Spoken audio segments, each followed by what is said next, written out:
I am Adrian Walsh, 34 years old, an independent auditor living in New York. My life has always revolved around numbers, dry financial reports, and lonely evenings in a small apartment in the heart of the bustling city. I never thought I would be the center of a tragedy until that fateful Christmas night at my grandfather's villa in the suburbs of Connecticut.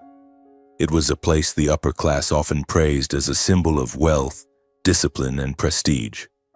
But to me, it was simply a familiar place where I grew up with mixed memories of luxury and cold distance. I drove from New York there in the late afternoon with light snow falling, blanketing the winding roads through the pine forests. The Christmas atmosphere was everywhere. The radio played classic songs like Jingle Bells and Silent Night, but my mood was far from cheerful. I'm not the type who enjoys parties, especially family gatherings like this. The Walsh family, or at least what I once thought was my family, always presented a perfect facade. My grandfather Leonard was the founder of the Walsh Group financial empire, a massive corporation with branches all over the world. My father Gregory was the vice president, always busy with meetings and million-dollar contracts. And me? I chose my own path, staying away from their shadow, working as a freelance auditor to prove I could stand on my own without relying on the family name. When I arrived at the villa, it was already pitch dark. The enormous house with its ancient Gothic architecture sparkled under the Christmas lights. LED strings wrapped around the stone columns, a giant Christmas tree in the front yard glittered with hundreds of glass ornaments, and the scent of roasted meat and gingerbread cookies wafted from the kitchen. I parked next to the Mercedes and Bentleys of the relatives, took a deep breath to steady myself. Just a normal evening like any other, I told myself. Stepping into the main hall, I was greeted by lively laughter and conversation. The grand dining room was magnificently decorated, a long table covered with white silk cloth, silver cutlery gleaming under candlelight, and in the center, a golden roasted turkey surrounded by fresh vegetables. The whole family was gathered, uncles, aunts, cousins, all impeccably dressed, the men in tuxedos and the women in evening gowns. I shook hands with a few people, receiving the usual greetings. "Adrian, you still look sharp," or "How's business going, auditor?" I smiled in response, but deep down I always felt out of place. I had never truly fit into this world where everything was measured by money and status. I found a seat near the end of the table next to my cousin Sarah, a lively young woman who loved talking about her life in Paris.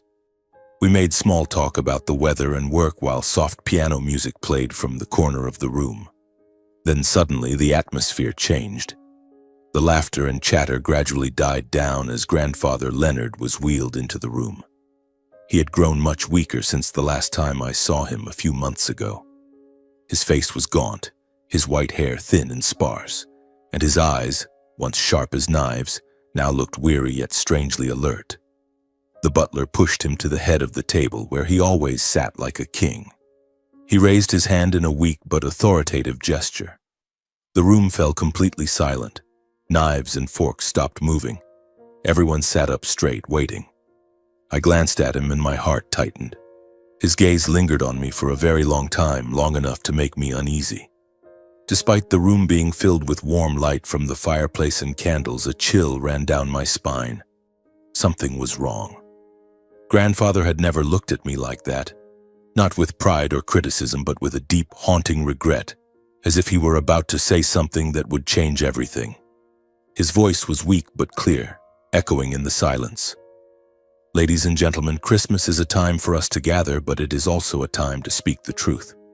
I have kept this secret for too long, and now it is time to reveal it." My heart pounded. The truth? What secret?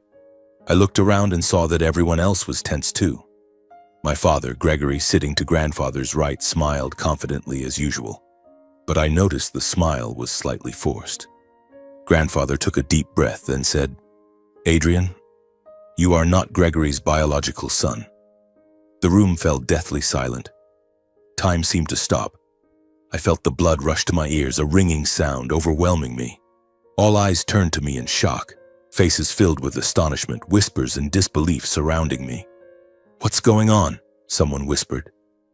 "Does Mr. Leonard even know what he's saying?" How could that be? I sat there, my heart heavy as lead, as if my entire past had just been ripped from the foundation I had always believed was real. I had grown up with Gregory as my father, even though he was never close. Memories flooded back.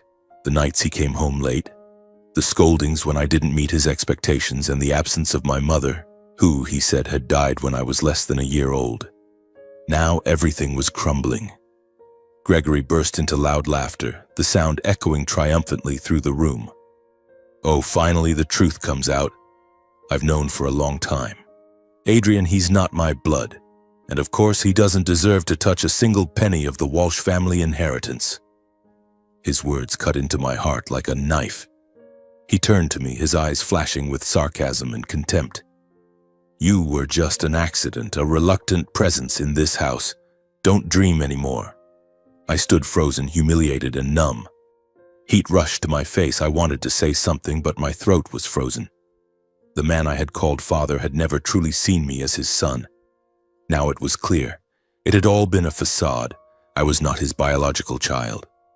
The room had barely begun to settle when the whispers spread like wildfire. Some sniffled, others shook their heads in disbelief. But grandfather wasn't finished. He raised his hand again, his voice still calm. I'm not done yet. There is one more truth I wish to reveal. Gregory, you are also not my biological son. Gregory is the child my wife and I adopted from an orphanage long ago. The smile on Gregory's face vanished instantly. His face turned pale, replaced by shock and fury. What the hell did you just say? Have you gone mad? Are you senile, rambling like this in front of the entire family? Gregory stood up abruptly, his face flushed red, pointing at grandfather.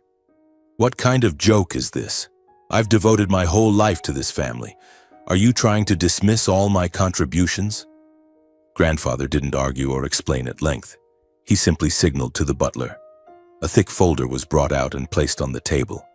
Grandfather spoke, his voice tired but resolute. These are the adoption records from the orphanage and the DNA test results. There is no denying it. The room descended into chaos, shouting, crying, chairs being pushed back. Relationships that seemed solid collapsed one after another. One of my uncles rushed to look at the documents, his face ashen. Cousin Sarah covered her mouth, tears streaming down her cheeks. Gregory snatched the papers, flipping through them frantically, but the more he read, the more distorted his face became. It can't be true. I stood still in the eye of the storm, feeling for the first time completely detached from that family. The image of the wealthy, exemplary family I had believed in for so long shattered right before my eyes. All those previous Christmas dinners, those family gatherings, they had all been a false veneer.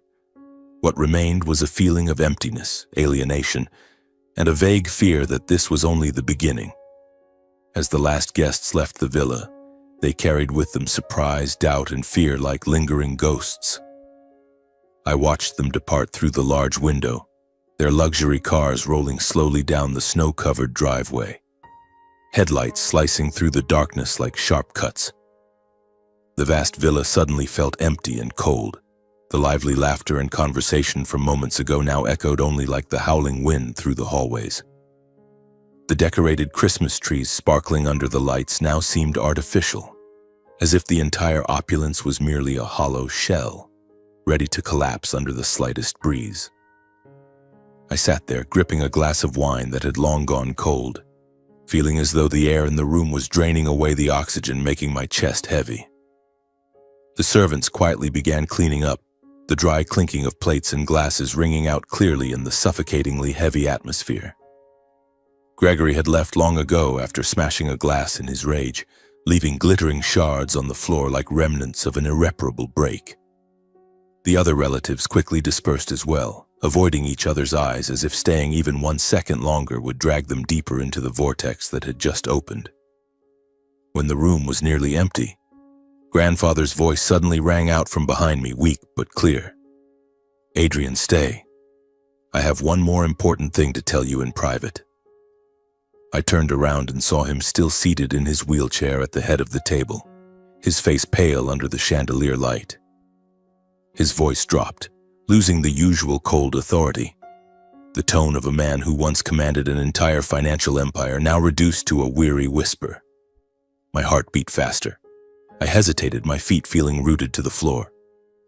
Part of me wanted to flee, drive back to New York and forget everything.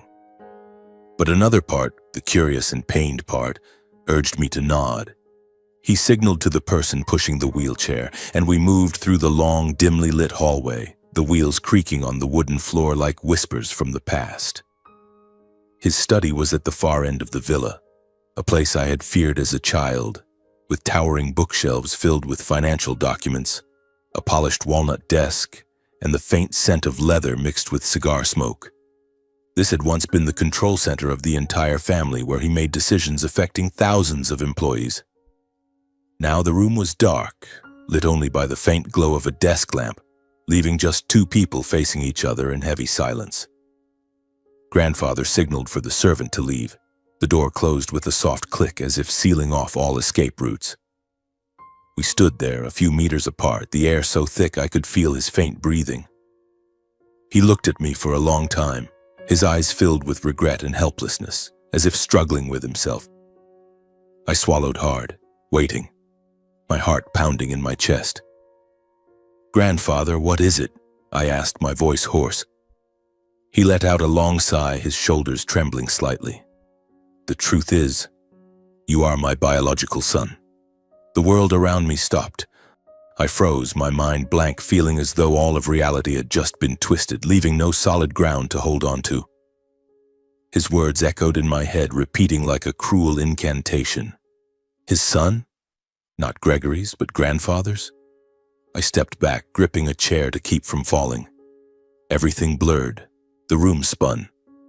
One shock after another crashed down, giving me no time to breathe, to understand, or to resist. I could no longer distinguish truth from the ongoing nightmare. Each word he spoke tore away another layer of reality, exposing the foundations I had believed solid, revealing only chaos and emptiness beneath. Grandfather continued, his voice trembling but resolute, as if stopping would mean he could never go on. "In the past, I had an improper relationship with your mother, Elaine Walsh. It happened shortly after she was married into this family, becoming Gregory's wife. We fell in love, a secret affair we had to hide. I felt as though I'd been punched in the chest. The image of my mother, the woman in old photographs with her gentle smile and sad eyes, appeared vividly. She had married Gregory, yet had an illicit relationship with grandfather, a forbidden love between father-in-law and daughter-in-law. I shook my head, trying to push the thought away, but his words crashed into my ears like raging waves. "Why? How could you do that?" I asked, my voice rising in shock. Grandfather bowed his head, his eyes glistening with tears. "It began as a mistake, Adrian. Elaine and Gregory's marriage was arranged for business interests between the two families. She was unhappy and I was weak. We thought we could control it, but everything spiraled out of hand when Elaine became pregnant. It was no longer just a mistake. It was an unforgivable sin. We were forced to live in fear and silence, hiding the truth to protect the family, or at least what we thought was protecting it." I collapsed into a chair, holding my head in my hands. Pregnant, meaning I was the result of that affair. An unwanted child born from betrayal. I imagined the scene. Elaine, young and terrified, pregnant in secret, while Gregory, her nominal husband, knew nothing. Or did he? From his reaction tonight, perhaps he had suspected for years. A wave of disgust rose, mixed with pain. "And then what happened? What did my mother do?" Grandfather continued, his voice growing softer, as if whispering to himself. "After you were born, we tried to keep the secret. But when you were 6 months old, Elaine couldn't bear it any longer. She left, leaving a letter for me. In it, she wrote of the shame, humiliation, and torment that made it impossible for her to continue living in this family. She begged me to raise and protect you and not to try to find her. She vanished from then on like a ghost." Hearing that, childhood memories flooded back like a torrent. I suddenly remembered how, throughout those years, I had repeatedly asked Gregory about my real mother. "Where is my mother, Father?" I had asked as a 7-year-old boy sitting at the dinner table. Gregory always brushed it off with vague answers. "She died long ago, Adrian. Don't ask again." He would say it without looking me in the eye, always busy with the newspaper or his phone. Each time I caught grandfather's silent gaze from across the room. He never intervened, never explained, just looked at me with heavy eyes. Back then I thought it was pity for a motherless child, but now I understood. It was the remorse and helplessness of a father who could not acknowledge his son. My face burned, blood rushed to my ears. My hands clenched until they shook, nails digging into my skin. The man I had once deeply respected, the one who taught me about business ethics and family responsibility, was the very cause of the tragedy that had ruined my life. He was the betrayer who had destroyed Elaine's happiness, Gregory's, and mine. "What have you done? How could you live with that?" I growled, my voice breaking. In my rage and confusion, I started to stand and leave. My legs trembled. I wanted to run from the room from that horrifying truth. But grandfather grabbed my hand, his frail fingers clutching my wrist tightly. "Adrian, please, forgive me. I have lived in torment for decades.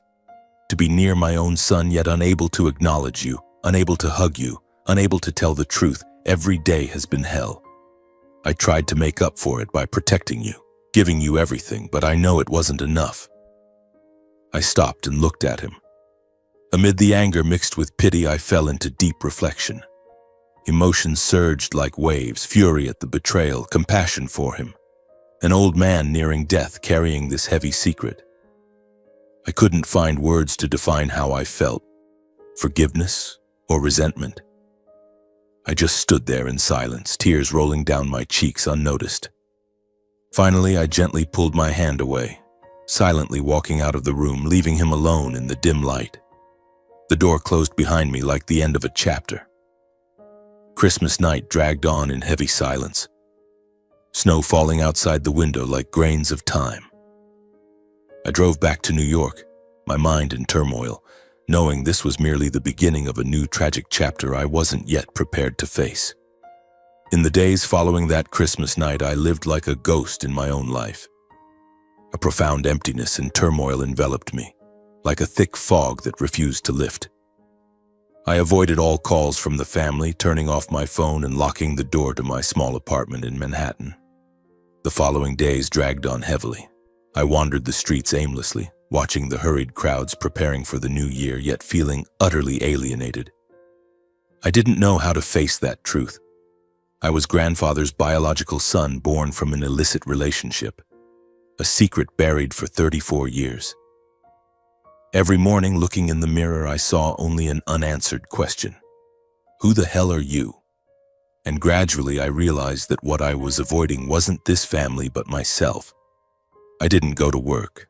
I just lay on the sofa, staring at the ceiling, replaying the conversation with grandfather hundreds of times. Childhood memories flooded back like a torrent. The afternoons he taught me chess in his study, his deep, warm voice saying, "You must think further ahead, Adrian. Don't let emotions cloud your reason." Now I understood. He was teaching me how to live with a secret, how to conceal pain. But I didn't want that. I wanted to scream, to smash everything, yet instead I remained silent, letting the pain seep in like slow poison. One morning, about a week later, my phone rang from an unknown number. I hesitated but answered. The voice of grandfather's personal butler trembled. "Mr. Adrian, sir. Mr. Leonard passed away last night." His heart stopped in his sleep. The news hit suddenly like a punch to the chest. I collapsed onto the floor, the phone slipping from my hand. Leonard, my grandfather, or rather my biological father, was dead. It left only a gaping void inside me, as if the last thread tying me to the past had been severed. I didn't cry, didn't scream, just emptiness. He was gone, taking his secrets and remorse with him. I remembered his eyes that Christmas night, filled with helplessness. He knew his time was short, which was why he chose that moment to confess. I sat there for hours, staring out the window as light snow fell, like a belated farewell. 3 days later, the funeral was held at the villa in Connecticut. I drove there, my heart heavy. The atmosphere was solemn but cold, like a staged ceremony. The funeral parlor was adorned with white flowers. The polished walnut coffin stood in the center of the grand hall. Family members appeared with wary glances, the underlying divisions now openly exposed. Relatives gathered, but there was no laughter or embracing. Just cold nods and whispers behind backs. Gregory stood in a corner, his face flushed, avoiding my gaze. Aunt Margaret sobbed quietly, yet her eyes darted toward Gregory as if choosing sides. The mournful air mingled with tension like a ticking time bomb. The priest recited prayers in a monotone.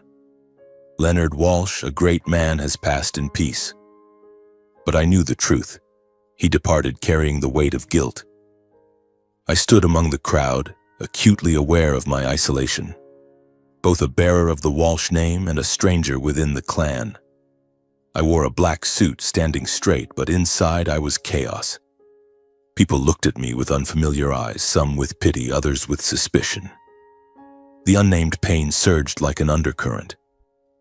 I gazed at the coffin, silently asking, "Why didn't you tell me sooner? Why let everything shatter like this?" The funeral ended with mournful violin music. Everyone left quickly, avoiding lingering. A week later, I received an invitation to the reading of the will. A letter from the law office delivered to my apartment. I opened it with trembling hands. The meeting would be at the villa with the entire family gathered. I knew the atmosphere would reek of anticipation and calculation, everyone wanting a slice of the Walsh empire.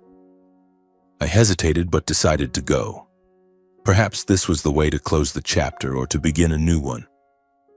I drove to Connecticut, filled with unease. Upon arriving at the villa, tension was palpable from the entrance. Relatives had already assembled in the large conference room, chairs arranged like a courtroom. Gregory sat at the head of the table, his chin raised arrogantly. The moment he saw me, he displayed immediate contempt and sarcasm.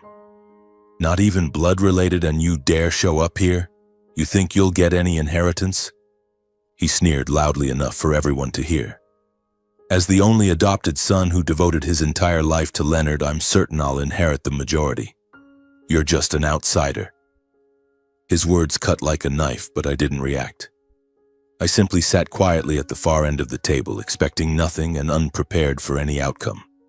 I didn't care about the money, I only wanted the truth, wanted closure. Attorney William Harper, grandfather's longtime friend, entered carrying a thick folder. He was elderly, wearing thick glasses, his voice calm. "Ladies and gentlemen, we shall begin." He sat down, opened the will and read aloud.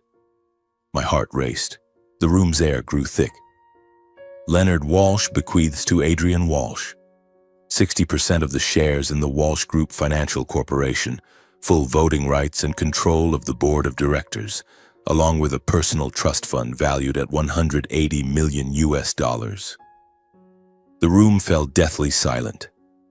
I was stunned, my mind reeling. 60% of the shares? Control? I, the one called not of the blood, now the master of the empire? I looked at William, hoping it was a joke, but his face was grave. Gregory erupted instantly, standing abruptly, his face crimson. "What? This is a farce. Adrian manipulated the will. I demand a full review of its legality." William continued unflinchingly. "Gregory Walsh's inheritance is limited to the family villa in New Jersey, 5% non-voting shares, and a cash sum of $5 million, with the condition that he not interfere in the corporation's operations." Gregory shouted, slamming the table. "Impossible. I devoted my whole life. That old man had gone mad." Other family members whispered, faces pale. William proceeded. "Remaining family members each receive a fixed cash sum ranging from $1 to $3 million, disbursed in one payment, with no accompanying rights or influence over the business." Chaos erupted. Aunt Margaret cried, "What on earth just happened?" I sat there, dumbfounded by the announcement. Why had grandfather done this? To atone? Or to protect me? Gregory turned to me, eyes blazing. "What did you do? Manipulate the frail old man?" He lunged toward me, but William intervened. The attorney confirmed. The will was drafted while Mr. Leonard was fully competent. legally valid and properly witnessed and notarized. Gregory stormed out in fury, slamming the door, leaving behind hostile and resentful glares locked on me. His parting words felt like a declaration of war. "Just wait, Adrian. I won't let this stand." I sat there, heart pounding wildly, knowing fiercer conflicts lay ahead. After the meeting, I stayed to speak with William. "Why did grandfather do this?" I asked. He sighed. "Leonard always considered you his true son. He wanted you to take over, to right his wrongs." But I felt no joy. This will wasn't a reward, it was a burden. I drove back to New York, my mind in turmoil. Would Gregory sue? Would the relatives turn against me? Tension mounted, suspenseful, like awaiting a storm. A week after the reading of the will, I received a court summons. It arrived by mail, a thick envelope bearing the court seal sitting prominently on my desk in my Manhattan apartment. I opened it and skimmed the dry legal text. Gregory Walsh vs. Adrian Walsh regarding dispute over the will and inheritance rights. The plaintiff was Gregory, exactly as I had anticipated and not at all surprised by. From the hostile glare he threw at me as he stormed out of the conference room, I knew he wouldn't let it go. He had always been someone who refused to lose, especially when it came to what he considered his lifelong entitlement. I sat there, staring at the document for a long time, my heart beating with an unusual calm. No anger, no fear, just a weary acceptance. My life had already been full of shocks, and this lawsuit was merely another chapter in that tangled story. I didn't resist or try to evade it. I chose to remain silent and wait for the court date, trusting that the truth and the law would speak for themselves. The waiting days passed slowly, like drops falling from a leaky faucet. I continued my auditing work, but my mind was constantly distracted. Every evening I sat by the window, watching the bustling traffic below, and wondered, what will I say in court? How can I prove the will wasn't manipulated? I rummaged through memories of grandfather, those afternoons he spent in his study planning for the future. "You must be ready, Adrian," he had once said, his gaze distant. Now I understood. He had been preparing for this very moment.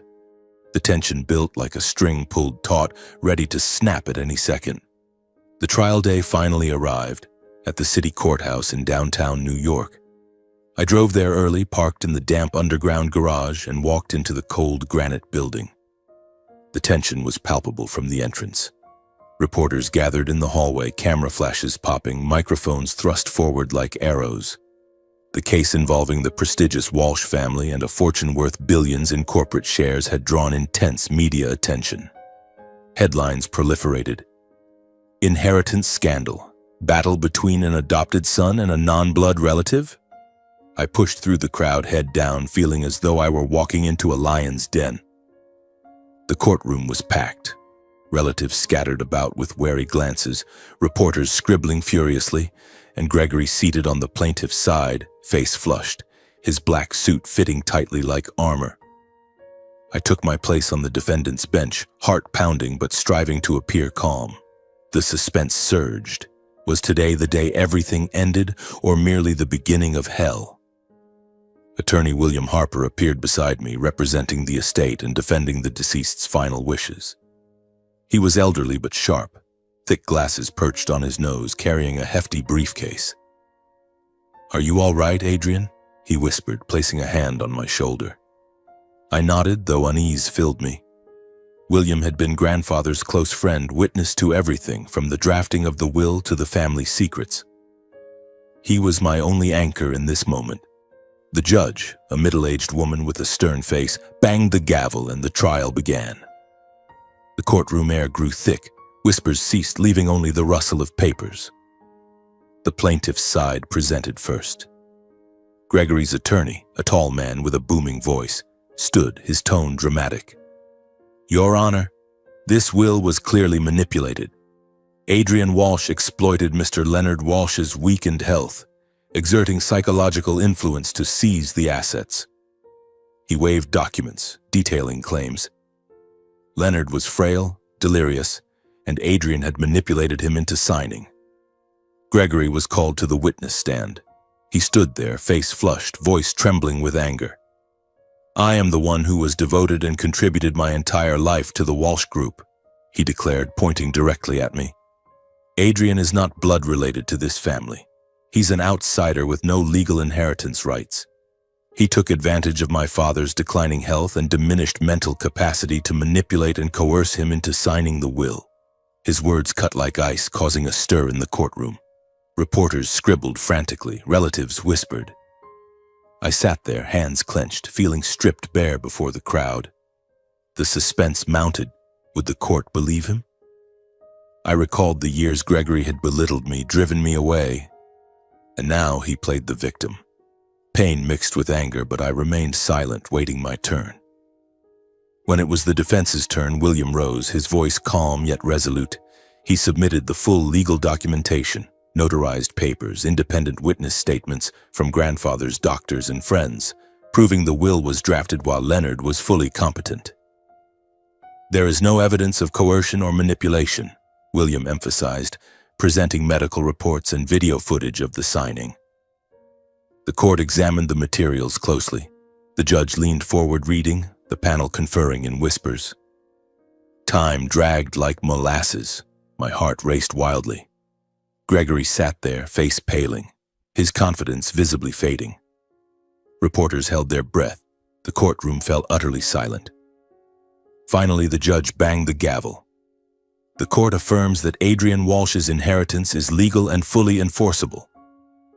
Gregory froze, his confidence and arrogance evaporating. He collapsed into his seat, eyes wide, replaced by resentment and unease. He realized he had just lost his final foothold, not only the fortune, but his dignity.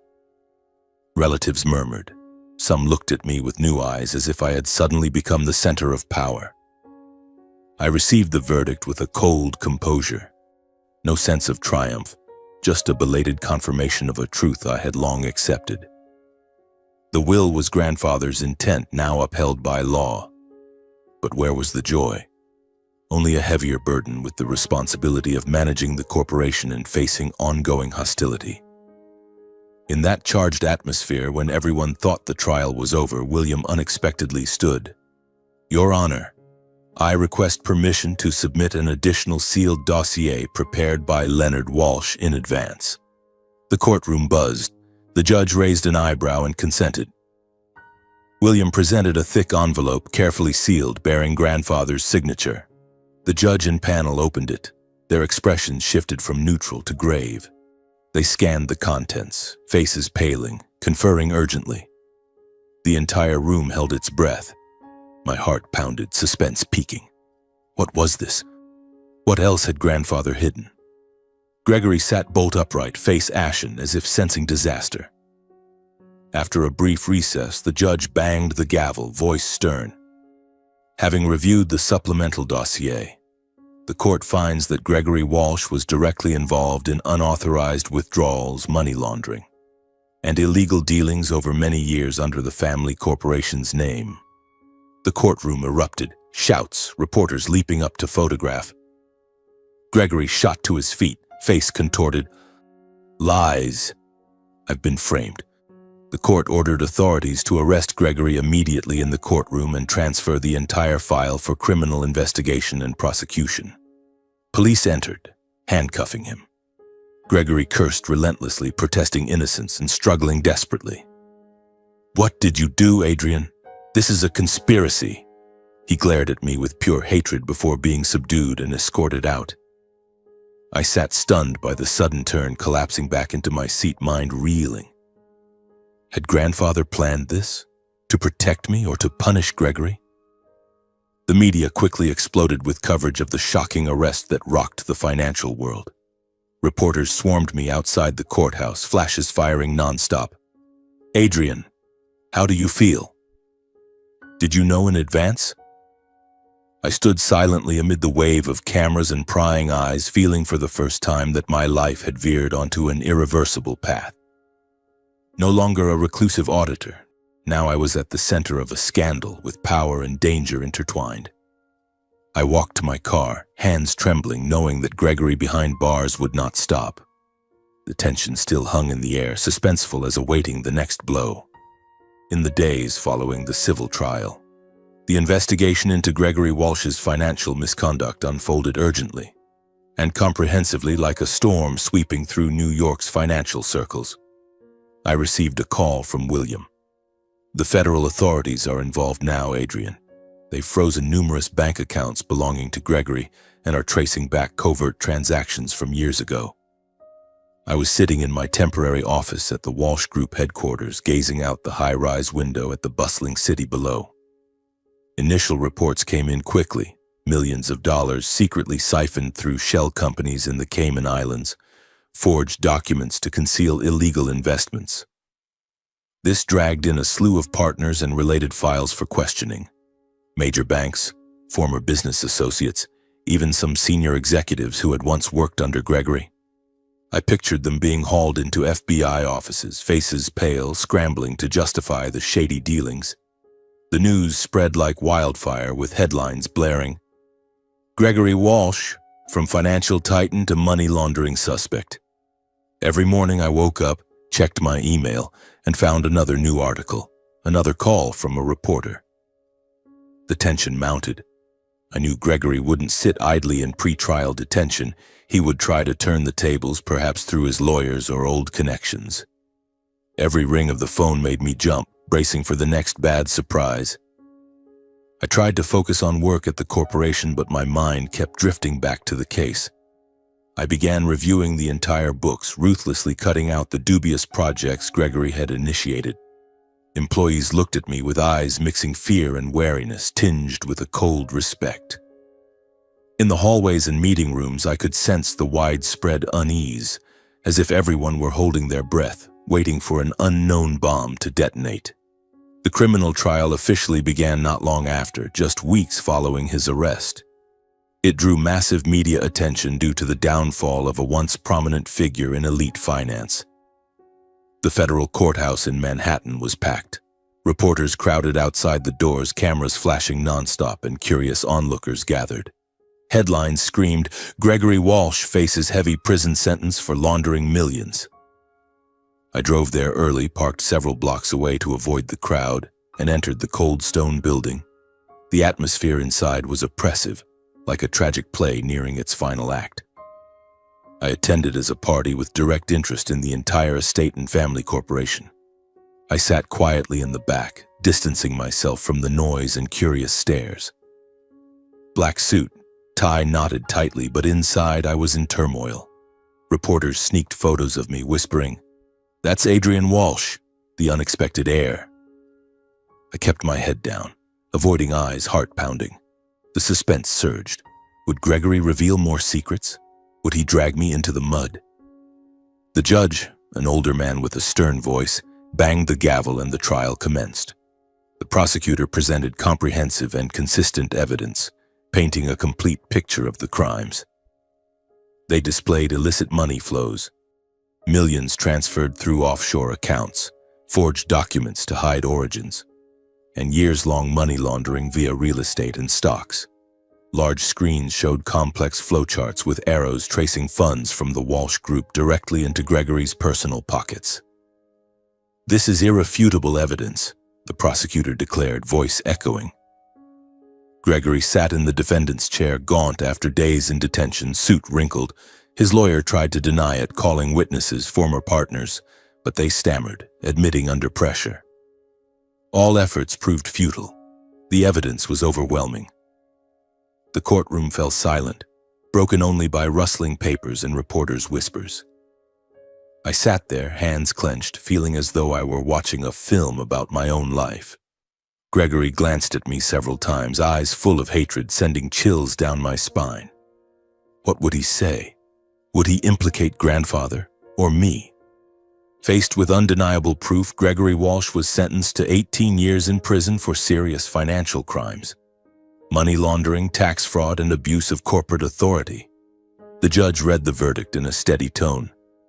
"Mr. Gregory Walsh is permanently barred from participating in the management or direction of any business." The courtroom erupted. Reporters surged forward. Gregory slammed the table, shouting, "I didn't do those things." This is a conspiracy to frame me. But police were ready, restraining and escorting him away. The sentence concluded in a heavy atmosphere like a dark cloud overhead. I left the courtroom feeling empty, neither relieved nor satisfied, just the inevitable end to a long chain of mistakes. I stepped outside. The cold New York wind whipped my face as reporters swarmed. "Adrian, how do you feel about the verdict?" I pushed through without answering, driving home. In the car, I cried, not for Gregory, but for everything. Grandfather, my mother, and a shattered life. 2 months later, as public attention began to fade, I decided to visit Gregory in prison. I came with more questions than any expectation of remorse. I drove to the federal facility on the outskirts, a grim concrete building surrounded by barbed wire fences and watchtowers. The procedures were strict: metal detectors, document checks, waiting in a cold visiting room. My heart raced, suspense building like the first time I faced him after that Christmas night. Finally, I was led to the visitation area, sitting behind thick glass, holding the receiver. Gregory entered wearing a prisoner's uniform, even more gaunt, gray-haired, disheveled. He sat down, staring at me through the glass, eyes cold as stone. The confrontation was icy, devoid of greetings. "Did you come to gloat?" Gregory spoke first, voice hoarse, eyes bloodshot behind the glass. I shook my head. "Not what you think. I came to ask why." I looked him straight in the eye. "Why did you do those things?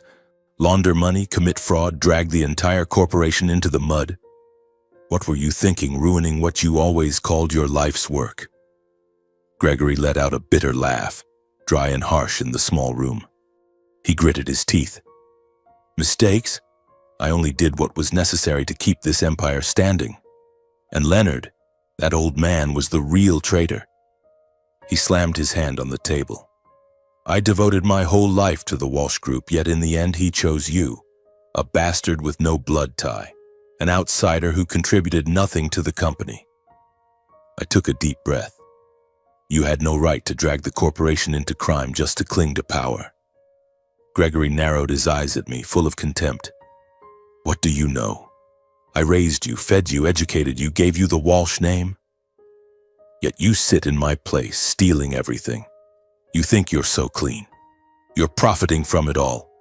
He began piling blame on me and Leonard, voice rising, laced with uncontrolled resentment. "Without me, you'd be nothing. I'm the one who should be in that position." I didn't interrupt. I just listened. And in that silence, I realized something clearly. The man before me had never seen me as his son, never loved or felt true paternal responsibility. I was merely an asset, something he had invested in, now turned obstacle. Old memories flooded back. Forgotten birthdays, family trips where I was never invited, the cold stares whenever I tried to get close. It all became crystal clear. I lifted my head, voice surprisingly calm. "You were never my father." Gregory froze for a moment. "You were never my father, and I no longer need you to pretend." Gregory roared through the glass. "You'll regret this. I'll get out. I'll take it all back." But this time the words carried no weight. I stood, turned my back, and walked away, feeling something unfamiliar creep into my chest. Not victory, not schadenfreude, but relief at finally releasing the last expectations of a relationship that had never truly existed. The visit ended in coldness and mental severance. I rose, set down the receiver, and left the prison with the sense of closing an old chapter. Outside, a light rain fell, the wind biting cold, but my heart felt lighter. Though I knew the fallout from the Walsh family wasn't truly over, perhaps Gregory would appeal or the media would dig further. At least I had faced it. After those consecutive upheavals, my life seemed to enter a period of temporary calm. But in reality, it was the lull before a greater storm. I returned to New York, driving through rain-slicked streets, my mind still reeling with the image of Gregory behind the glass, his gaunt face, eyes filled with hatred. I pulled over to the curb, turned off the engine, and sat there for hours, letting the rain patter steadily on the windshield. Memories flooded back like a torrent. The mornings Gregory left the house early without acknowledging me, the scoldings over minor mistakes, and now the 18-year prison sentence. He deserved it, I knew that, but the pain still crept in like an old wound that hadn't healed. I wondered if he ever felt remorse. Or did he only see himself as the victim as he had shouted in the courtroom? The tension still hung in the air, suspenseful as awaiting an unexpected call from a lawyer announcing Gregory's successful appeal. A few days later, William called me, his voice calm but weary. "Adrian, you need to come to my office to finalize the remaining inheritance procedures. This is the last step." I agreed, though my heart felt heavy. That meeting was purely legal, signing documents, confirming ownership, but for me it was heavier than any trial I had endured. I drove to the law firm in Midtown Manhattan, a gleaming glass high-rise under the weak winter sun. Inside, the atmosphere was oppressively quiet. The smell of old paper, the hum of printers, and William seated behind a large wooden desk, piled high with files. He greeted me with a firm handshake, his eyes sparkling with empathy. "Are you all right, after everything that's happened?" I nodded and sat down, but my mind wouldn't stop racing. This wasn't just signing papers, it was accepting grandfather's legacy with all its sins and responsibilities attached. In that quiet space amid the dry legal documents, I couldn't hold back the question that had tormented me for so long. I spoke, voice hoarse. "I want to ask why grandfather didn't disclose Gregory's criminal documents earlier. If he had done so from the start, perhaps things wouldn't have escalated to this point. No trials, no imprisonment." I looked at him, waiting, heart beating faster. William sighed, pushed his glasses up the bridge of his nose, and leaned back in his chair. He was silent for a moment, as if weighing his words. He viewed everyone in the family, including Gregory, as victims of a tragedy he himself had caused. He didn't want to drive his adopted son down a dead-end path while there were still other options. Leonard had known about Gregory's wrongdoing for a long time, money laundering, fraud. But he chose silence, hoping Gregory would correct himself. That was his way of atoning, not through punishment but through opportunity. I sat there listening, feeling as though a fog was slowly lifting. William continued, voice low. "The criminal dossier had been sealed in advance, Adrian. Leonard entrusted it to me with clear instructions, only to unseal and submit it to the court if Gregory actively sued you. It was like a final line between mercy and consequences.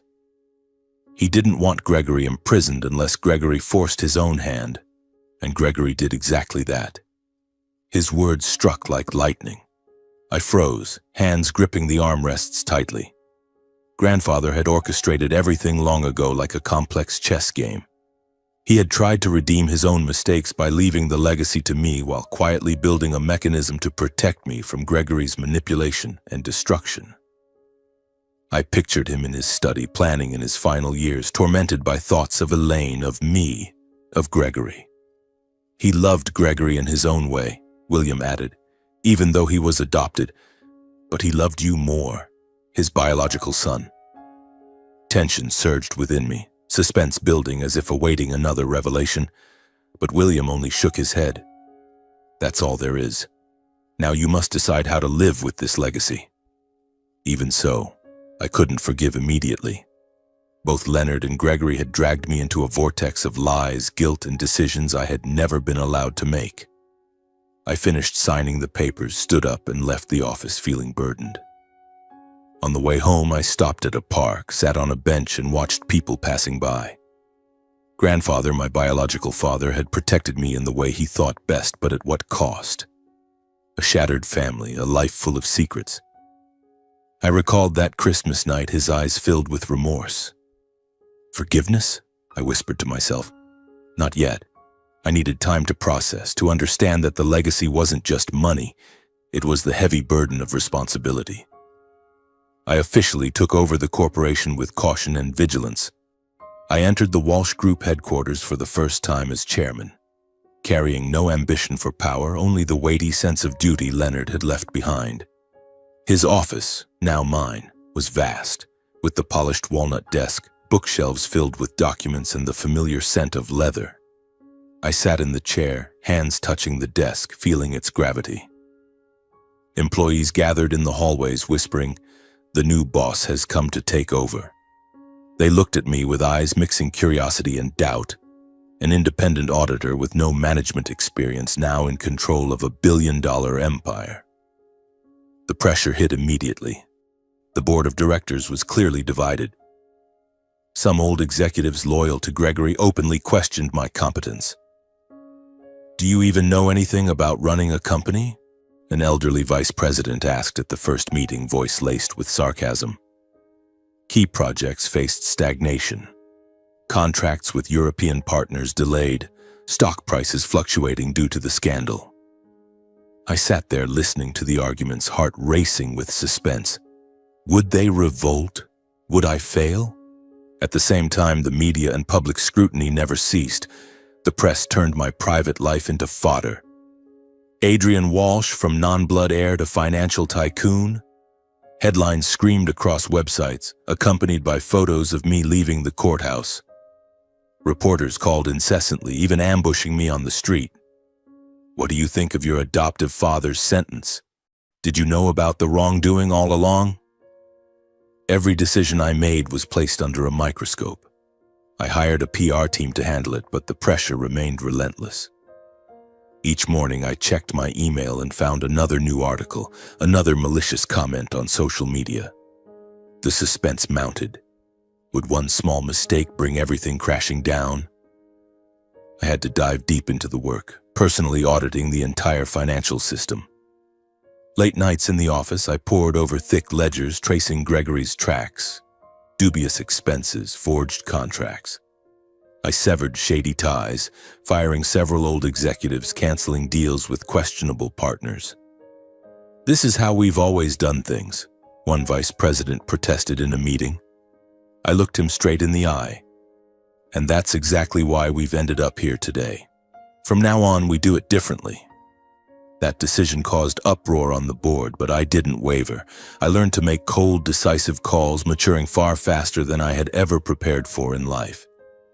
From a reclusive auditor, I had become a leader facing daily crises, falling stocks, disgruntled employees, and critical public opinion.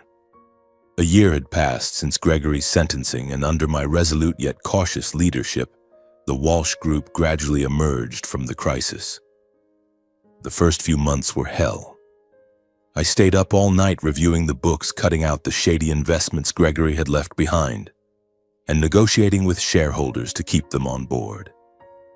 The stock price swung like a pendulum, one day surging on good news from a new contract, the next plunging because of an article digging up the scandal. I remember the first board meeting after the criminal trial, the spacious conference room on the top floor of headquarters, with its polished wooden table and view overlooking the Hudson River. The old executives sat there, eyes probing. "Do you think you can replace Leonard?" an elderly vice president asked, voice dripping with sarcasm. I looked him straight in the eye. "Not replace, salvage. We're cutting our losses by 20% on the European project, immediately." That decision silenced the room, then sparked an explosion of arguments. But I held firm, and the results followed. Other projects compensated, the stock stabilized, operations were restructured. I hired a new, younger, and more transparent team, eliminating the culture of under-the-table dealings that Gregory had fostered. Internally, things gradually settled. Employees began to trust me. Meetings lost their former tension. But the price I paid was prolonged isolation and pressure. Every evening, returning to my apartment, I sat alone with a glass of wine, my mind still swirling with numbers and decisions. No friends, no family, just work. I recall the sleepless nights lying staring at the ceiling, wondering, what am I doing? Is this legacy worth it? The pressure built like waves, suspenseful as awaiting a single mistake that could bring everything crashing down. I grew accustomed to the new role, but not without moments when I nearly collapsed.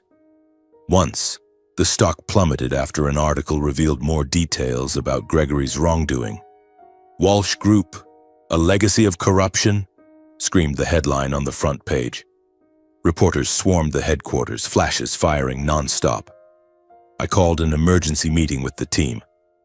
We go fully transparent, release complete financial reports. That decision saved the situation but left me exhausted. I flew to London to negotiate with partners, sitting on the plane with trembling hands holding documents, anxiously thinking of failure. If they pull out, the corporation collapses. But I persuaded them and the contract was signed. Gradually, the company revived, revenue up 15%, a refreshed workforce and the press shifting tone. Adrian Walsh, the savior of the empire. But I felt no pride, only fatigue.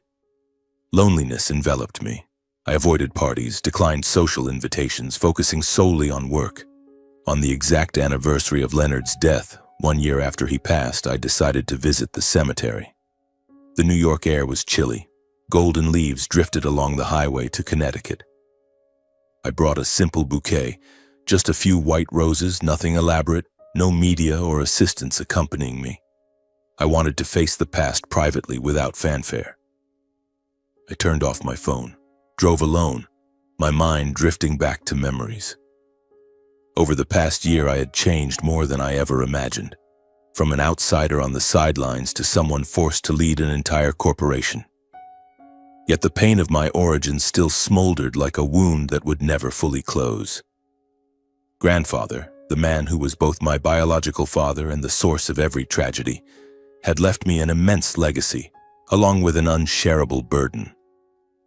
I parked outside the cemetery, a place so peaceful it felt chilling, with rows of gray stone graves aligned under ancient trees. A cool breeze blew through, carrying the scent of damp earth and a familiar emptiness. I walked slowly along the gravel path, the bouquet growing heavier with each heartbeat. I whispered in my mind, "Grandfather, I've done what you wanted. But why did everything have to begin this way?" The cemetery was silent, broken only by distant birdsong. As I approached the grave, I noticed a strange woman sitting in front of the headstone. She was seated on a nearby stone bench, frail figure in an old coat, gazing blankly at the grave as if she had been there for a long time. My heart tightened. Who was she? A distant relative? An old friend? I approached quietly, trying not to startle her. The sound of my footsteps on the gravel was soft but audible. She turned. Her pale face caught the weak sunlight. The moment our eyes met, she froze, mouth opening as if to speak but unable to. I stopped dead, feet rooted to the ground. That face, though faded by time, deeply lined with wrinkles, hair gray and disheveled, matched hauntingly with Elaine Walsh, the mother in the old photograph Leonard had once shown me. I kept that photo in my wallet, a young woman with a gentle smile. But now she was here in front of me, very much alive. My heart pounded wildly. Suspense surged like a wave. Instinct told me this woman was my mother, after all these years of disappearance.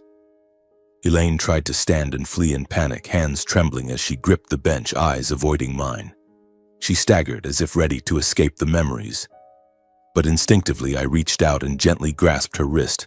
I said, voice hoarse from shock, "Please don't go yet." Because if I let her leave then, I knew I would carry another void that could never be filled.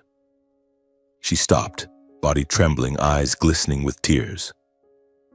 We stood facing each other for a long time in heavy silence, the wind whispering through the cemetery like echoes of the past. I looked at her, searching for traces of the woman in the photo. The sad eyes, the lost smile. She was gaunt, dressed in worn clothes as if life had worn her down. The suspense mounted. What would she say?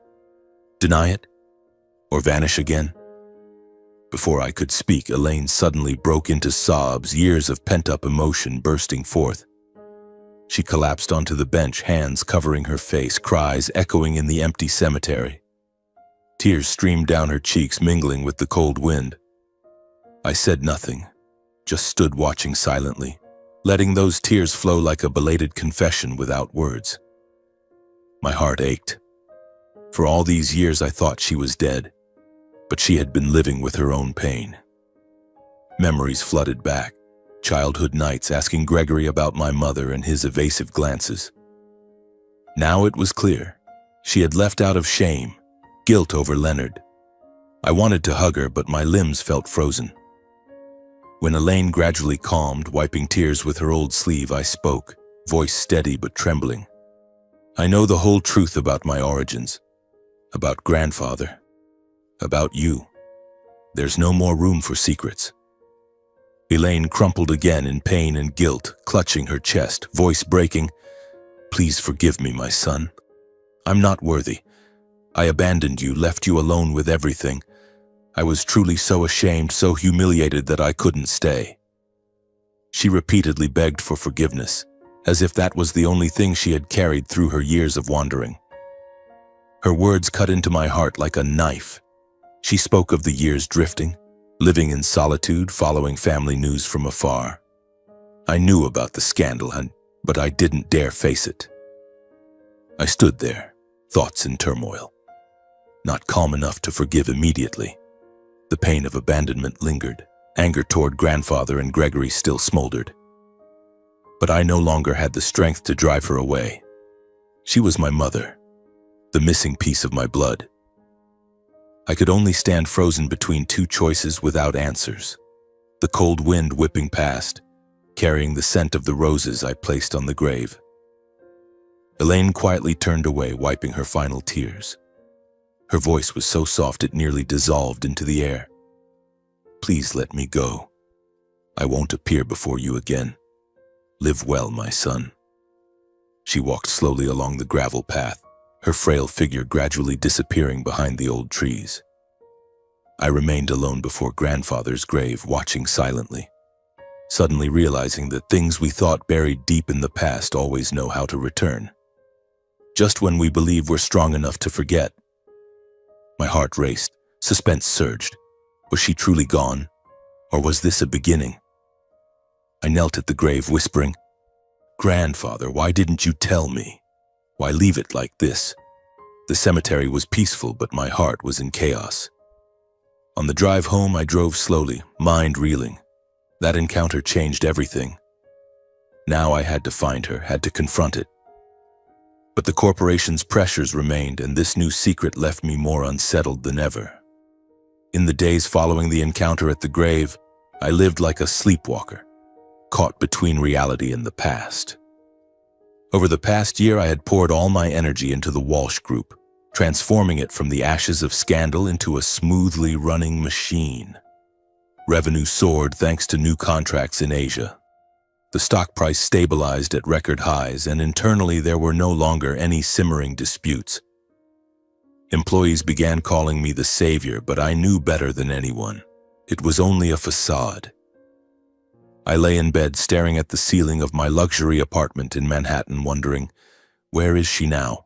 How is she living? That question tormented me, making work feel even heavier. After days of endless rumination, I realized that avoiding it would only allow the past to haunt me in subtler, more persistent ways. I couldn't let her disappear again. I needed to confront it one more time, even if I wasn't ready. Lacking the courage to appear in person, I feared she would flee or that I wouldn't be able to control my emotions. I decided to hire a discreet private investigator. I found him through a recommendation from William, a middle-aged man named Jack with a tiny office in the New York suburbs. No sign, just the smell of stale coffee and cluttered files. I spoke in a low voice, showing him the old photo of Elaine and describing the graveyard encounter. I need someone followed. Provide me with information about her current life on the absolute condition that she never notices. No contact, no frightening her. Jack nodded, his eyes flashing with professionalism. I understand. Daily reports, photos, and notes. It's expensive, but discreet. I agreed without haggling, heart pounding with suspense. This was a risky step. If she found out, she would vanish forever. But I had no choice. The first days of waiting were hell. I checked my email constantly, even during meetings, anxious that Jack would report he couldn't find her. The corporation's pressures remained relentless. A major contract nearly collapsed due to a partner's lingering concerns about the old scandal. But I pushed it all aside, thinking only of her. A few days later, the first report arrived via encrypted email. I opened it in my office, door locked, heart racing. Elaine Walsh currently lives in a rundown house on the outskirts of Pennsylvania, about 30 miles from Philadelphia. The house is old, with a leaking roof and damp walls, located in a remote area completely cut off from the glamorous world she once entered, and was then pushed out. Attached were photos, a small wooden house with peeling paint, windows covered by old curtains, surrounded by overgrown fields and rusted fencing. I collapsed into my chair, hands trembling as I zoomed in. She, the woman who had once been a Walsh daughter-in-law living in luxurious villas, was in a place like this? Suspense surged. How was her life? I imagined her alone in that house, hearing the wind howl through cracks at night, her pain sealed inside. The report continued. She rents the house cheaply, pays in cash, and does not use her real name. Goes by Ellen White. I swallowed hard, feeling as though I were invading a secret yet unable to stop. In the following days, reports poured in steadily, each one tightening my chest. I received photos with brief notes documenting Elaine's impoverished and silent existence. One photo. Her leaving the house at dawn, wearing a faded old coat, frail figure hunched as if trying to shrink from others' gazes, walking along a muddy dirt road to the bus stop. Note: she works at a small cafe in the nearby town, morning shift from 6 a.m. to noon, low wages, mostly tips. Another photo. Her shopping at a discount store, cart holding only a few marked-down items and wilted vegetables, face lowered to avoid the cashier. Unstable income, often skips meals, observed eating only one main meal a day, mostly bread and black coffee. I looked at a photo of her sitting alone inside the house, taken from afar through a window. The room barren, devoid of any sign of attachment or joy. Worn sofa, rotting wooden table, no pictures, no TV, only a sense of guilt and self-isolation. My heart ached. Had she lived like this for years? I recalled the letter grandfather mentioned. She left out of shame. Now it was clear she was punishing herself, living like a ghost. The suspense grew with each new report. How is she today? Is she all right? In the notes, the detective observed that Elaine interacted with almost no one. She avoids neighbors, only nodding if necessary. Once, when a neighbor asked about family, she showed clear panic, face pale, hands shaking, hurriedly leaving with an excuse. Attached photo. Her standing outside the door, back turned to the neighbor, posture hunched. She has no friends, no visible mobile phone, lives in complete isolation.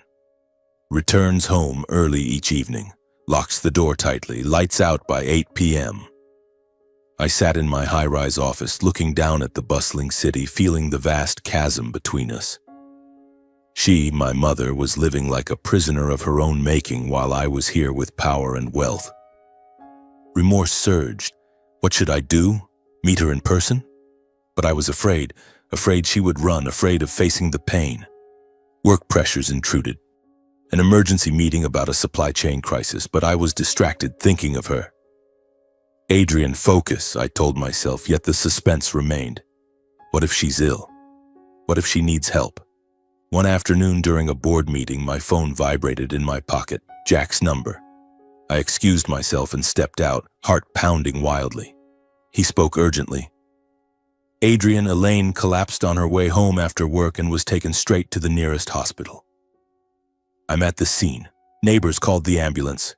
She's stable but needs monitoring. The world spun around me. Collapsed? I pictured her falling on the dirt road, frail body under light rain. Which hospital is she in now? I asked, voice trembling. Jack gave the address, a small hospital in Pennsylvania. I immediately left the meeting, told my assistant to cancel everything, and drove there in a state of confusion and worry I couldn't even rationalize. Why was I so concerned? She had abandoned me, but I knew I could no longer stand on the sidelines at this moment. The car sped along the highway, wind whistling through the window, my mind in chaos. What if she dies? What if this is the last chance? The suspense was higher than ever, hands gripping the wheel tightly, speeding past limits, ignoring cameras.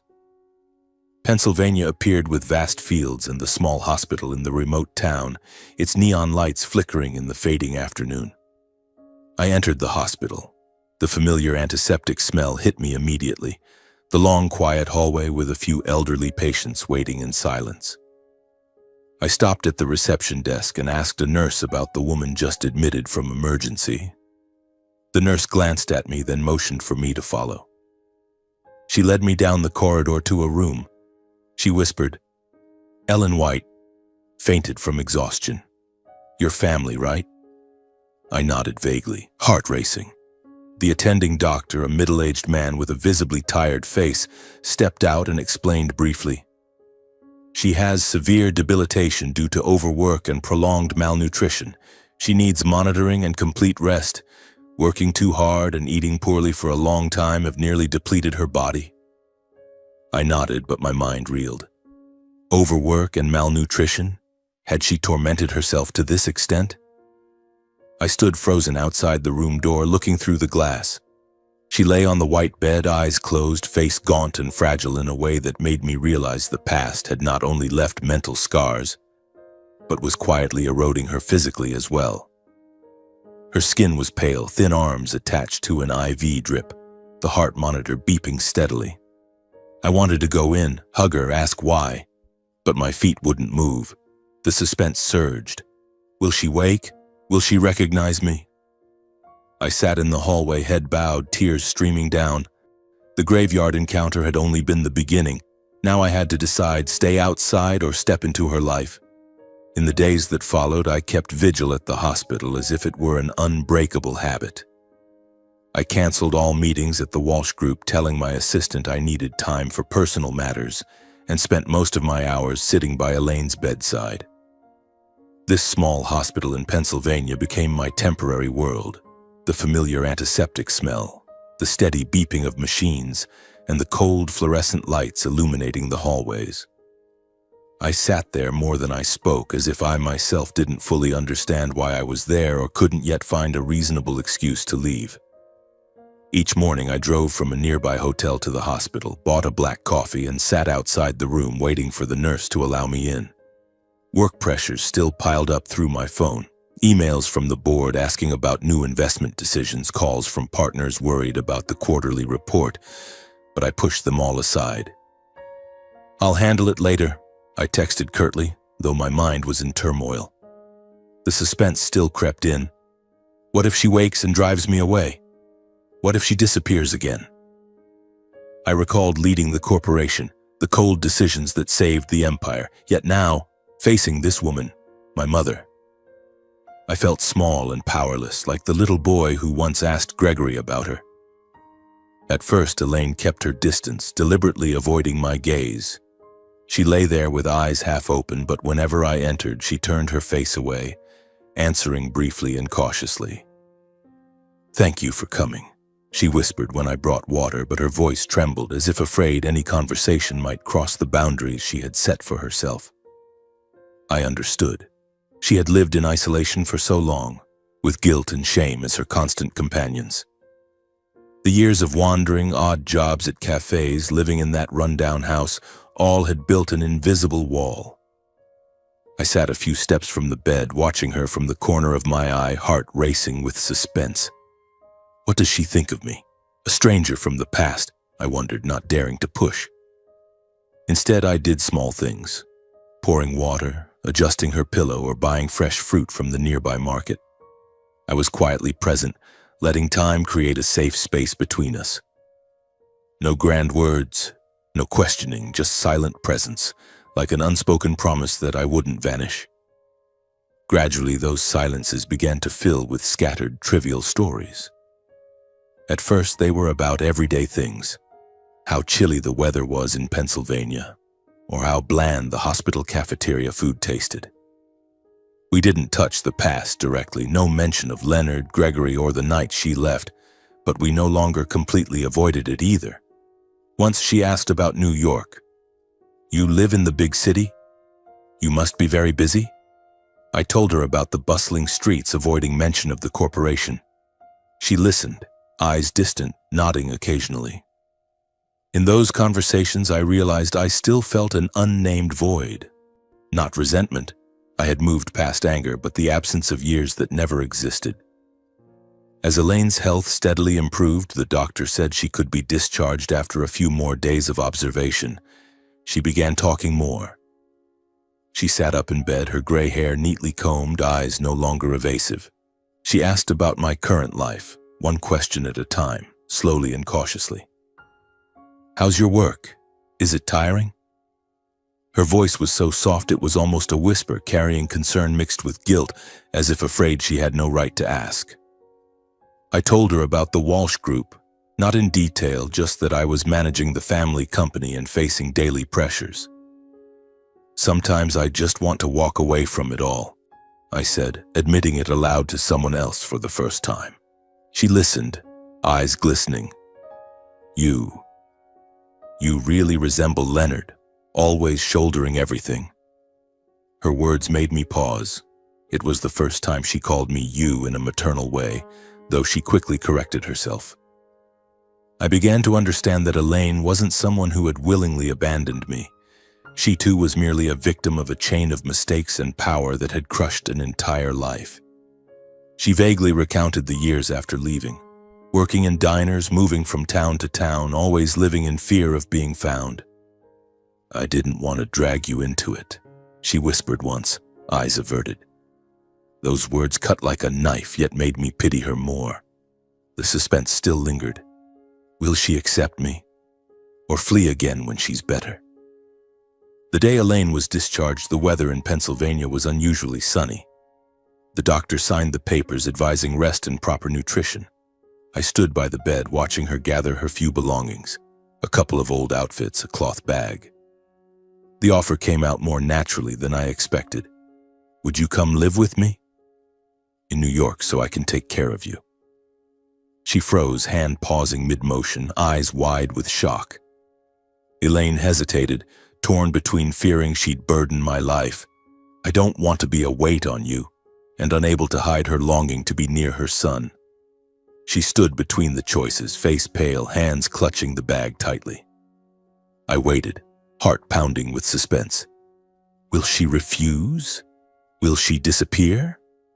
Finally, I affirmed, "Not out of duty or atonement. I want us both to have a chance. We've lost too much time already." Elaine accepted in silence mixed with emotion, tears streaming down, nodding without words. I hugged her gently for the first time, the feeling strange yet warm. We left the hospital, her leaning on my arm as we walked to the car. On the drive to New York, she gazed out the window, whispering thanks. Suspense rose. Was this a fragile beginning or a mistake? The first days living together were awkward, like two strangers trying to adjust.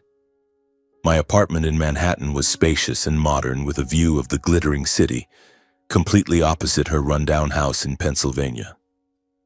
I arranged a separate room for her, simple with a new bed and essentials. Elaine confined herself to a small corner. She kept her room tidy, cooked simple meals from the groceries I bought, but always asked permission first. "Would you mind if I use the kitchen?" she asked, voice cautious. I wasn't yet used to having someone quietly waiting for me each evening. For years, I had lived alone, coming home late after long meetings, grabbing takeout and falling asleep in silence. Now every time I opened the door to find the lights on and the faint smell of food in the air, I paused for a moment, heart quickening at the unfamiliar sensation. A vague suspense crept in. Could I get used to this? How long would she stay? We ate dinner together, facing each other but maintaining an invisible distance. Conversations were brief, revolving around the weather or daily news, like a silent agreement to avoid the past we weren't ready to face. Gradually, small acts of care emerged, like seeds sprouting in barren soil. Elaine began leaving simple meals ready when I came home late, a fresh salad or hot soup. "I saw you look tired. Eat something to feel better," she said softly. I, in turn, quietly paid more attention to her health, buying vitamins as the doctor recommended, reminding her to rest, even hiring a cleaner so she wouldn't have to do heavy work. Neither of us said it aloud, but we both felt the shift like an undercurrent, warm and seeping into daily life. In that slow, cautious rhythm, mother and son began learning to reconnect, heal, and rebuild a fragile but genuine relationship. I told her about work, the tense meetings, the board's pressures. She shared about her years in Pennsylvania, early mornings at the cafe, but skirted the reasons for leaving. Suspense remained. Moments when conversation neared the past, I tensed, waiting for her to withdraw. But gradually we moved past them. In one very ordinary moment, everything changed. One late evening, I came home exhausted after a prolonged meeting, took off my jacket and called out, "Mom, could you get me a glass of water?" The word mom slipped out naturally, like breathing. Elaine was in the kitchen. She turned, stunned, eyes wide. She stood frozen for seconds, then tears fell uncontrollably, streaming down her cheeks. She rushed over, hugging me tightly, her frail body trembling. "You called me Mom, didn't you?" she whispered, voice breaking. I hugged back, tears falling too, warmth spreading through me. For the first time, I felt something close to a real family. Not perfect, not loud, but warm enough to make me believe some things could still be rebuilt after all the loss. We stood there long, embracing in the kitchen, the clock ticking, echoing. The suspense faded, replaced by fragile hope. But I knew this relationship was still vulnerable. One wrong word, one old memory could shatter it all. I whispered, "Stay with me, Mom." She nodded, crying and smiling at once. In the weeks following that moment, our lives gradually settled into a rhythm, though uneasy silences still lingered. Elaine, my mother, began adjusting to life in New York, even if at first she shrank back like an uninvited guest. She tidied the apartment with gentle movements, cooking simple dishes from her childhood memories. Warm vegetable soup, crisp toasted bread with butter, things that reminded me of the rare dinners at the Walsh Villa when I was young. I came home earlier, skipping late meetings to spend time sitting with her at the table, talking about trivial matters. The erratic weather, an old movie on TV, or how this city was far too noisy compared to peaceful Pennsylvania. She smiled more often, a gentle smile that made me see my own face in the mirror, the sad eyes, the lines at the corners of the mouth. But the pressures from the Walsh Group never let go. The stock fluctuated due to a minor lawsuit from one of Gregory's old partners, forcing me to fly to London for negotiations. "Be careful, son," she said as she saw me off at the door, hands clutching tightly as if afraid of losing me. I hugged her, warmth seeping in, but suspense still simmered beneath. Is everything okay? Or is this just a temporary illusion? The fragile happiness had barely taken shape when I began to sense a growing unease. It started with small, almost harmless details. A strange car parked on the street longer than usual, footsteps echoing in the hallway at midnight, or the feeling of being quietly watched, me in the apartment whenever night fell. At first, I dismissed it as paranoia from work stress. I had grown used to anonymous threatening emails or reporters sneaking photos, but gradually it became more pronounced. One evening, coming home late after a tense meeting, I noticed the kitchen light flickering abnormally, as if someone had rummaged through it. "Mom, is everything all right?" I asked Elaine, heart racing. She shook her head, but her eyes flashed with panic. "I probably just forgot to turn off the light." I checked the security cameras, nothing unusual, but the unease clung stubbornly. One late evening on the way home from the office, my phone vibrated in my pocket. I glanced at the screen. Elaine's number. I thought it was her familiar habit. She often called to ask if I'd eaten dinner so she could reheat something. A small gesture that warmed me after long, exhausting days. "Mom, I'll be a bit late," I rehearsed in my mind, ready to answer with a smile. But when I picked up, instead of her usual gentle voice, I heard panic in her ragged breathing. "Adrian, someone's trying to break in," she whispered, voice breaking, accompanied by pounding on the door. "I'm hiding in the room." Then the call abruptly cut off, leaving only the cold beep. I froze for a moment, hands gripping the steering wheel until they went white. The world around me blurred, streetlights smearing, car horns distant. I immediately called the police, voice trembling. There's a break-in at my address. Get there now." Then I floored the accelerator, the car surging through New York's night streets, running red lights, tires screeching on wet pavement. My mind went blank, filled with only one thought: get home as fast as possible. The image of Elaine, my mother, hiding in a dark corner, body trembling, twisted my heart. "Nothing can happen to her," I muttered, tears rolling down unnoticed. The car sped across the Brooklyn Bridge, wind howling through the open window, suspense surging like never before. If I'm late, that person could harm my mother. As soon as I arrived, I screeched to a halt in front of the building, leaping out without turning off the engine. The apartment door was wide open, cold wind rushing in, interior lights flickering abnormally as if the wiring had been tampered with. Ignoring the danger, I rushed inside, running and calling for her in utter terror. The house was pitch black, furniture in disarray, couch shoved aside, books scattered.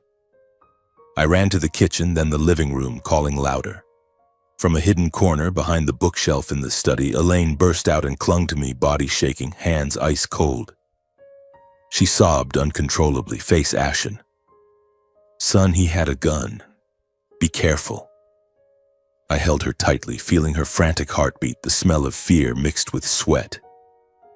"I'm here now. It's okay," I whispered, but inside I was in turmoil. We stood there embracing, cold wind gusting through the open door. I quickly held her close, pulling her toward the exit, steps hurried. But then a cold shout from behind froze us both.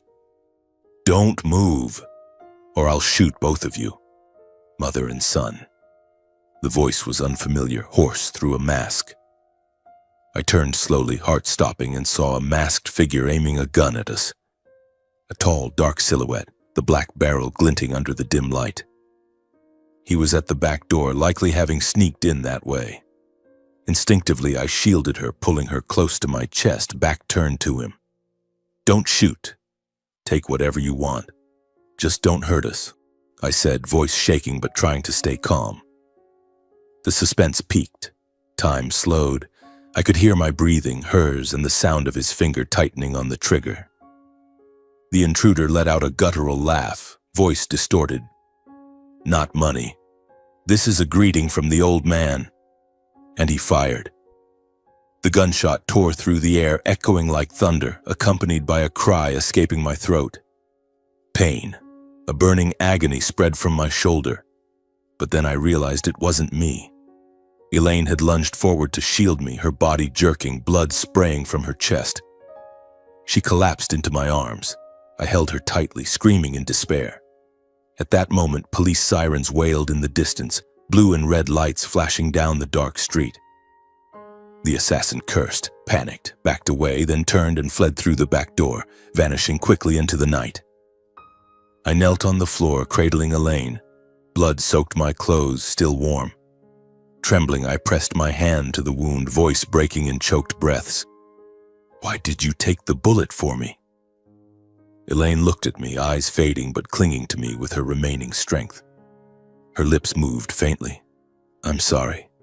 Live well, my son." Police and ambulances arrived moments later, flashing lights, shouting voices, everything chaotic. They pulled me away, placed her on a stretcher, but in that instant I already knew. All efforts were just belated formalities.